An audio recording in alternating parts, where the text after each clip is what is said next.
On February 28, 2026, the world changed. The United States and Israel launched one of the largest military operations in decades, targeting Iran. And within hours, the ripple effects were felt not just in the Middle East, but in your fuel tank, your grocery bill, and your flight prices. Today on Logic Board, we break it all down. So, what actually happened? For months, tensions between the US and Iran had been building. Iran's nuclear program was advancing. Diplomatic talks in Oman and Geneva had collapsed. Then, on February 28th, the US launched a coordinated airstrike alongside Israel that hit nearly 900 targets in just 12 hours. These weren't small strikes.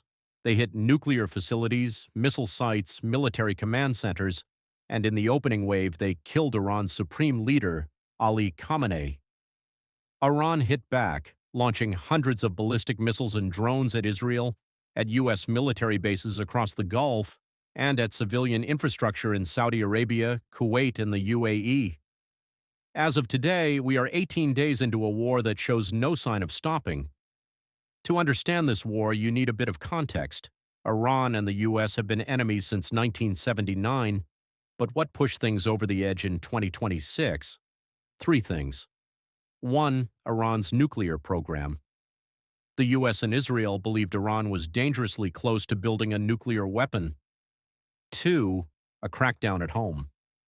In January 2026, Iranian security forces killed thousands of protesters. Trump threatened action. Three, failed diplomacy. Talks in Oman broke down just days before the strikes began. Both sides couldn't agree. The U.S. and Israel calculated that Iran, already weakened by years of sanctions and internal unrest, had never been more vulnerable, and so they struck. Now here's where it gets personal for all of us. Through the Strait of Hormuz, a narrow waterway between Iran and Oman, flows roughly 20% of the world's oil supply. Iran has effectively blocked it. The result? Oil prices shot from $70 a barrel to over $106 in just days, a 40% spike. Some analysts are warning it could hit $200 if the war drags on. In the U.S., gas prices are up 24%. In the Philippines, diesel is up nearly 39%. In the UK, flights to Asia are being rerouted, adding hours and costing airlines millions. Qatar, which supplies 20% of the world's LNG, was hit by a drone strike on its production facility, sending gas prices up nearly 60%. And it's not just fuel. Asia depends on the Middle East for fertilizers. Higher fertilizer prices mean higher food prices. Globally, economists are already warning of a 2026 recession if this doesn't end soon. So, what happens next? Trump has said Iran wants to negotiate.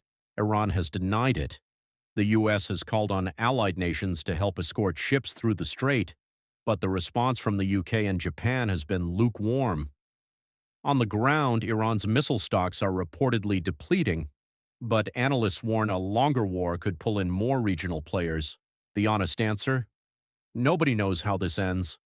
But the longer it goes, the bigger the global economic damage.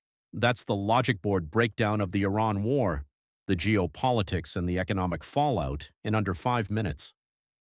If you found this useful, subscribe.